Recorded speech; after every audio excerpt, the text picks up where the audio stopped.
వాసాంసి జీర్ణాని యథా విహాయ నవాని గృహ్ణాతి నరోపరాణి తథా శరీరాణి విహాయ జీర్ణాన్య అన్యాని సంయాతి నవాని దేహి.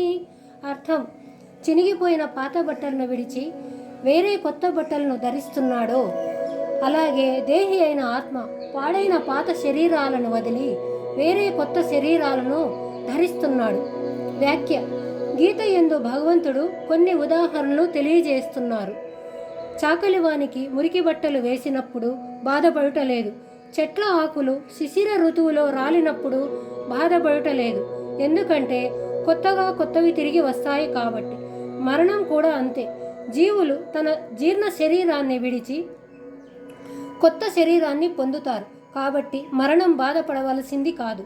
అయితే జ్ఞానాన్ని సంపాదించి కర్మ సంచయం దగ్ధం చేసినచో మళ్ళీ జన్మ కానీ మరణం కానీ లేకుండా చేసుకోవడం మంచిదని భగవంతుడు చెప్పెను. చిన్న వయసు వారు కూడా మరణిస్తారు కదా. వారి శరీరము శిథిలంగా ఉండదు. మరణం శరీరానికే కానీ ఆత్మకు కాదని శరీరాలు మారుతున్న సాక్షి అయిన ఆత్మ కొంచెమైనా మారదు.